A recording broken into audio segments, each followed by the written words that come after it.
दोस्तों battle apps और games के बारे में आपका क्या सोचना है। वैसे दोस्तों आज इस वीडियो में मैं कुछ 5 पॉइंट्स को कवर करूंगा, मतलब जो जिससे आपको समझ में आ जाएगा कि बैटल एप्स और बैटल गेम्स का क्या स्कोप है और ये कितना ज्यादा ट्रेंड कर रहे हैं 2021 में।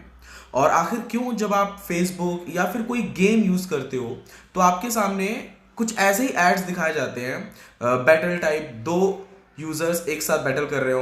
मतलब पहले तो सिर्फ गेम्स में मैं देख रहा था, ये ज्यादा हो रहा था और आपने भी देखा होगा। और ज्यादातर मैंने खुद एप्लीकेशन जो बिल्ड किए हैं, टूर्नामेंट आप सभी ने सुना होगा मेरे वीडियोस में या फिर चैनल पे। मैं ज्यादातर टूर्नामेंट एप्लीकेशन के बारे में, लूडो गेम के बारे में, इन सब के बारे में बात करता हूँ। आखिर इनमें क्या होता है, इनमें बैटल ही होता है।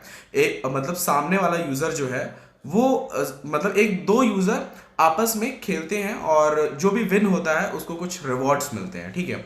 लेकिन दोस्तों अब ये जो टेक्निक है ये सिर्फ गेम तक ही सीमित नहीं रह गई, अब ये एप्लीकेशन में भी यूज होने लगा है। और इस टेक्निक को एप्लीकेशन में डाल के आप सोच भी नहीं सकते कि यूजर का एक ऑडियंस रिटेंशन जो होता है, मतलब ऑडियंस को कितने देर तक आप अपने एप्लीकेशन पे रोक के रख सकते हो।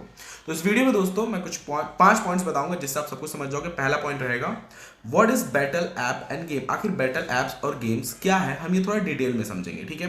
दूसरा पॉइंट मैं ये लूंगा, scope of battle apps end game. आखिर ये कितना स्कोप कर रहा है 2021 में और आगे कितना ज्यादा आप इससे मतलब कितना ज्यादा इस ऐसे एप्लीकेशन और गेम्स का स्कोप है, ठीक है। थर्ड पॉइंट रहेगा मेरा कि आप ऐसे एप्लीकेशन और गेम से कितना अर्न कर सकते हैं, ठीक है। फोर्थ, आखिर ऐसे गेम्स और एप्लीकेशन को बनाने में लगभग कितना खर्चा लगता है। फिर चाहे आप इस प्रोजेक्ट को आउटसोर्स करो या आउट ऑफ इंडिया से बनवाओ या आप किसी भी डेवलपर से बनाओ, तो लगभग कॉस्ट क्या लगेगा, एक लगभग एस्टिमेटेड हम बात करेंगे, ठीक है। और पांचवा, हमें एप्लीकेशन बनवाना चाहिए बैटल के लिए, यानी कि बैटल एक दूसरे में जब यूजर्स प्ले करते हैं, या फिर हमें गेम बनवाना चाहिए। क्योंकि आप सभी को पता है कि ज्यादातर इस टेक्निक को हमने अभी तक तो हमें ज्यादातर गेम में देखा है। अब ये एप्लीकेशन में कहाँ देखने को आपको मिल रहा है और वो कैसे अर्न कर रहे हैं, इन सभी चीजों के ऊपर हम थोड़ा अच्छे से मैं आपको बताऊंगा। वीडियो थोड़ा लंबा होने वाला है लेकिन बहुत इंटरेस्टिंग होगा, इसमें आपको सीखने को बहुत कुछ मिलेगा।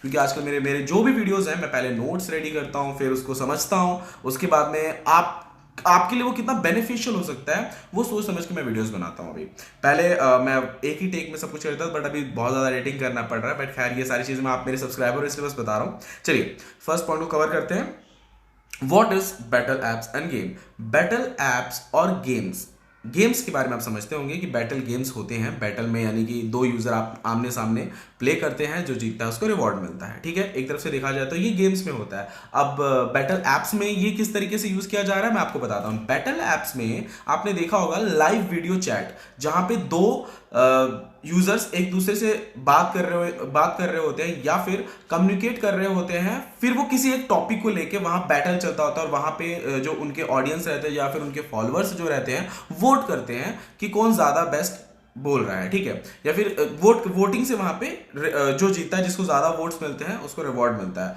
अब लाइव वीडियो चैट में वहां पे टॉपिक कुछ भी हो सकता है। कम्युनिकेशन करते टाइम वो सिंगिंग भी कर सकते हैं या किसी एक पर्टिकुलर बिजनेस को लेकर अगर वो टॉपिक है तो कौन कितना बेस्ट बोल रहा है, डिबेट अच्छा करते हैं वो लोग, ठीक है। तो ये एप्लीकेशन में इस तरीके से अभी फिलहाल ज्यादा यूज हो रहा है, ठीक है। लेकिन जरूरी नहीं है कि इस तरीके से यूज हो। बैटल में अगर देखा जाए एप्लीकेशन के अंदर यूज करना हो तो आप जनरल कैटेगरी के एप्लीकेशन में भी बैटल लगा सकते हो, ठीक है। एग्जांपल के तौर पे एक शायरी का एप्लीकेशन है, ठीक है। आपने चैलेंज रख दिया या फिर एक बैटल कर दिया दो यूजर्स के बीच में, इतने टाइम में कौन कितना बेस्ट क्योट लिखता है और उसको यूजर्स कितना वोट करते हैं, उस हिसाब से जो जीतेगा, जिसको ज्यादा वोट्स मिलेंगे, आप उसको रिवॉर्ड दे सकते हो, ठीक है। तो ये तरीका आप किसी भी मतलब थोड़ा सा लॉजिक यूज करना है। जनरल कैटेगरी के एप्लीकेशन में भी, जनरल कैटेगरी से मेरा मतलब है जो ज्यादातर लोग बनवाते हैं एप्लीकेशन, जैसे वीडियो स्टेटस, शायरी application, music application, video streaming application, ये ज्यादातर लोग बनवाते हैं। तो इन कैटेगरी में भी ये लॉजिक को यूज किया जा सकता है, ठीक है। तो ये होता है कंप्लीट बैटल का मतलब, ये है एप्लीकेशन के अंदर, ठीक है, या फिर गेम के अंदर। आप सभी को मुझे नहीं लगता कि बताने की जरूरत पड़ेगी गेम के अंदर। अब दूसरा जो टॉपिक है, scope of battle games and apps, मतलब कितना स्कोप है। आखिर अगर आप एक ऐसा एप्लीकेशन बनवाते हो तो कितना स्कोप है। दोस्तों आपको पता भी नहीं होगा कि अभी कितने एप्लीकेशंस में ये यूज किया जा रहा है, क्योंकि आप उस पता होगा सॉरी, पर आप नोटिस नहीं करते होंगे इस चीज को। एग्जाम्पल के तौर पे पहले सिर्फ बैटल हो रहा था, ज्यादातर मैंने देखा था लूडो जो गेम था, लूडो गेम के अंदर ज्यादातर पहले बैटल होता था, एक दो यूजर प्ले कर रहे हैं, जो जीतेगा और वो विन हो गया, उसको कुछ रिवॉर्ड्स मिल गए। उसके बाद ये कैरम में आया, उसके बाद फिर धीरे धीरे मतलब जो ज़्यादा पॉपुलर हो रहे हैं अभी गेम्स। उसके बाद में कैंडी क्रश में कभी आपने सोचा था कि बैटल कर सकते हैं ऐसा कुछ? कैंडी क्रश में भी अभी बैटल आ चुका है। उसके बाद में एप्लीकेशन के अंदर मैं देखता हूँ वीडियो चैट्स के थ्रू या फिर क्यूज एप्लीकेशन के अंदर भी बैटल होता है, कौन कितना जल्दी आंसर मतलब उस क्वेश्चन का आंसर दे रहा है। ये भी एक बैटल क्यूज भी आजकल बहुत ट्रेंड कर रहा है। तो ये सभी धीरे धीरे मैं देख रहा हूं बैटल इतना ज्यादा स्कोप में है इस टाइम, मार्केट में इतना ट्रेंड कर रहा है तो 2021 में बहुत ही ज्यादा। ठीक है, अब स्कोप तो ऑब्वियसली, लेकिन जब भी आप ऐसे एप्लीकेशन के बारे में जब आपको बता देता हूं तो फिर दूसरा पॉइंट एक और ये आता है, या फिर मैं ये कह लूं कि मेरे इस वीडियो में तीसरा पॉइंट है कि आप ऐसे एप्लीकेशन से कितना अर्न कर पाओगे। दोस्तों, अर्निंग की बात की जाए तो जिस एप्लीकेशन में ज्यादा यूजर्स रहते हैं, जिस एप्लीकेशन में या फिर जिस एप्लीकेशन को यूजर्स ज्यादा देर तक यूज कर रहे हैं, वो एप्लीकेशन सच में बहुत ज्यादा अर्न करता है, क्योंकि वहां पे आपके ऑडियंस बने हुए, आप उनको टाइम टू टाइम एड्स दिखा सकते हो, अपने हिसाब से कस्टमाइजेबल ऐड भी दिखा सकते हो। मतलब आप अगर आप फेसबुक यूज करते होंगे ज्यादा टाइम तक, अगर आप एक एवरेज टाइम निकाला जाए, नॉर्मली एक एवरेज टाइम निकाला जाए तो लगभग दिन भर में आप 15 से 20 मिनट तो जरूर देते होंगे फेसबुक को। अगर आपके वहां पे अच्छे फॉलोअर्स हैं और आप फेसबुक फीड्स वगैरह पोस्ट करना या रीड करना पसंद करते हैं तो 15 से 20 मिनट आप जरूर देते होंगे। उस 15 से 20 मिनट के अंदर आपको लगभग 15 से 20 या उससे ज्यादा ऐड दिखा दिए जाते हैं, स्पॉन्सर्ड ऐड। तो सोचिए उनका कितना फायदा हुआ। इंप्रेशन ही पड़े तो आपने देखा, तो आपका जो आई आपने वो देख लिया ना, उसके भी अमाउंट वो फेसबुक उस जो एडवर्टीजमेंट जो एडवर्टाइज कर रहा है वहां पे उससे कट कर लेते हैं, क्योंकि आपने देखा, अगर आपको पसंद आता तो आप ले भी सकते थे। तो इंप्रेशंस के भी पैसे करते हैं। तो वैसे ही जो जिस भी एप्लीकेशन में, अगर आपके एप्लीकेशन में बैटल चल रहा है तो ऑब्वियसली दो लोग खेल रहे हैं, यूजर्स वोट कर रहे हैं वहां पे, इसका मतलब ये है कि आपके एप्लीकेशन के अंदर यूजर्स टिके हुए हैं, ज्यादा लंबे समय तक वहां पे रुक रहे हैं, तो आप उनके सामने ज्यादा से ज्यादा ऐड दिखा सकते हो। मतलब कि अर्निंग का सोर्स बहुत ज्यादा है यहाँ पे, एड्स के थ्रू, सब्सक्रिप्शन मॉडल, वहां पे स्टिकर्स के थ्रू, आप पेड स्टिकर्स रख दीजिए, उसके थ्रू भी आप अर्न कर सकते हो। ये सारे मॉड्यूल्स को आप ऐड कर सकते हो अपने एप्लीकेशन से। अब बात करते हैं कि ऐसे एप्लीकेशन से कितना, मतलब ऐसे एप्लीकेशन को बनवाने में कितना खर्चा आएगा। चौथा पॉइंट है मेरा, ऐसे एप्लीकेशन को बनवाने में कितना खर्चा आएगा।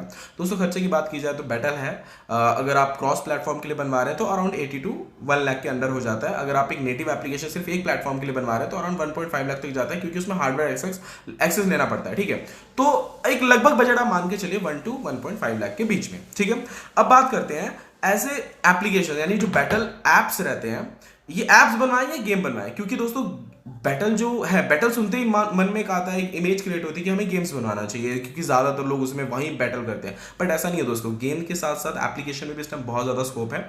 डिपेंड करता है कि आप क्या सोचते हो और आपका जो एप्लीकेशन है या गेम है ये किन कैटेगरी के यूजर्स या फिर कैसे यूजर्स के लिए है, किस एज के कैटेगरी के यूजर्स के लिए है। अगर आप गेम बना रहे हो तो आप बच्चों को टारगेट कर रहे हो, वहां पे ज्यादा मतलब अर्न तो नहीं कर पाओगे, लेकिन बहुत देर तक वहां पे बच्चे मतलब टिके रहेंगे आपके एप्लीकेशन पे या फिर आपके गेम में टिके रहेंगे। अगर आप बच्चों के लिए मतलब एक क्विज ऐप बना रहे हो तो भी छोटे मोटे क्विज वहां पे डाल रहे हो आप, मतलब किड्स के लिए बना रहे हो तो वहां पे ज्यादा अर्न नहीं कर पाओगे, लेकिन अगर आप बड़ों के लिए बनवा रहे हो तो वहां पे आप ज्यादा अर्न कर पाओगे। डिपेंड करता है कि आप कौन से एज की कैटेगरी के यूजर्स के लिए आप एप्लीकेशन बना रहे हो। डिपेंड आपके ऊपर करता है कि आप गेम बनवाना चाहते हो या एप्लीकेशन। आप ये इस वीडियो को देखने के बाद ऑलमोस्ट आपको सब कुछ समझ में आ गया होगा, फिर भी आप गूगल पे रिसर्च कर सकते हो। अगर आपको ये मेरा वीडियो पसंद आया हो, कुछ ये नया आइडिया लगा हो, तो इस वीडियो को लाइक जरूर कीजिएगा। अगर आप मेरे चैनल पर नए हैं तो चैनल को सब्सक्राइब कर लीजिएगा। थैंक यू दोस्तों, मिलते हैं नेक्स्ट वीडियो में।